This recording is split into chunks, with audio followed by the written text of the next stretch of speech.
উমরা কীভাবে করতে হয়, এখানে এসে আপনার উমরা কাপড়, ব্যাগ সমস্ত কিছু এখানে কেনা হয়। এটা হলো তায়েব। আপনার তায়েবে আসলে সব কিছু এখানে কিনতে পারবেন। এখানে দামগুলো অনেকটা কম, আর অন্য জায়গায় দাম অনেকটা বেশি। এটা তায়েবে এক একজনে কাপড় কিনে, কত কিনে, এগুলো হলো উমরা ব্যাগ। ওই ব্যাগটাকে রাখে আর কি পাসপোর্ট, আপনার আকামা, মানি ব্যাগ এগুলো রাখে আর কি বিভিন্ন রেট আর কি। এটা হলো আপনার নিকা মসজিদের সামনে আর কি ভিডিওটা করতেছি। এখানে ঢুকতেছে নিকা মসজিদে এবং ওইখানে গোসল করার জন্য যাইতেছি। এখন অনেক প্রচুর ভিড় এখানে। এখানে 10 টাকা হলে আপনার টাকা দিয়ে গোসল করবেন, এখানে হলো ফ্রি। এখানে লোকজন অনেক, এখানে সিয়াল নিতে হয়, সিয়াল নিয়ে এলে আপনার গোসল করতে হয়। এখানে অনেকগুলো দান্দা আছে। গোসল টোসল করে ফেললাম।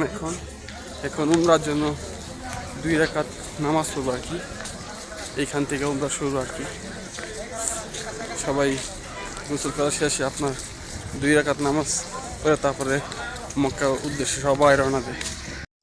এটা হলো নিকা মসজিদের সামনে আর কি। এখন নিকা মসজিদের ভিতরে ঢুকবো আর কি। এই নিকা মসজিদে আপনার উমরার জন্য 2 রাকাত নামাজ পড়তে হয়। এখান থেকে উমরা মেন শুরু আর কি। গোসল টোসল করার পরে সবাই নিকা মসজিদের ভিতরে 2 রাকাত নামাজ পড়ে। এই নিকা মসজিদের ভিতরে যাইতেছি আর কি। এখানে 2 রাকাত নামাজ পড়বো। 2 রাকাত নামাজ পড়ে তারপরে মক্কার উদ্দেশ্যে সমস্ত হাজি এখানে চলে যাবো আর কি। এখানে সবাই 2 রাকাত নামাজ পড়ে, এটা নিকা মসজিদ বলে আর কি, তাইব আর কি। এখানে গোসল টোসল করার পরে পরবর্তী সবাই 2 রাকাত নামাজ পড়ে। এখান থেকে হজের মেন শুরু আর কি, মসজিদ থেকে আর কি। এটা নিকা মসজিদের ভিতর আর কি। এখান থেকে শুরু হজের মেন শুরু এখান থেকে।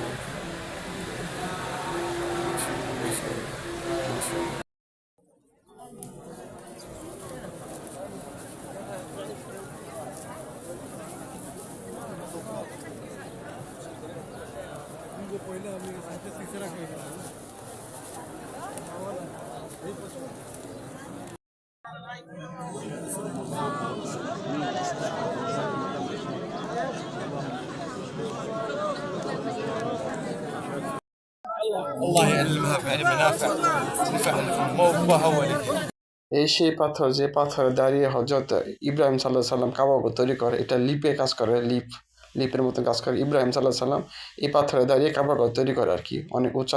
এটা দাঁড়িয়ে কাবাকে তৈরি করছে।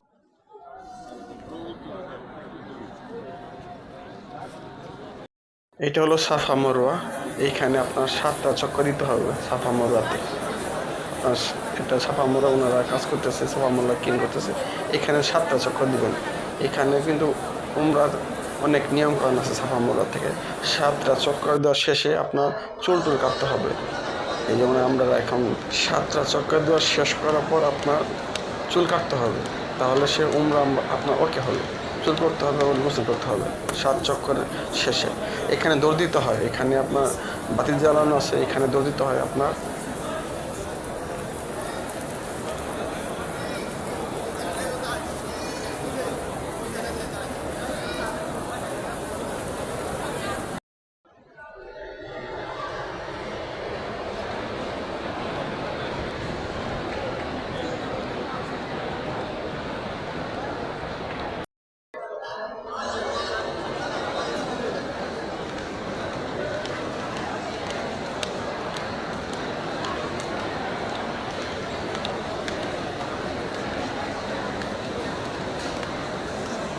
আমাদের 7 চক্কর কমপ্লিট। এখন আমরা চুল খাটো করব। চুল নাড়া করা সবচেয়ে ভালো আর কি, খাটো করলে চুল নাড়াটা সবচেয়ে উত্তম।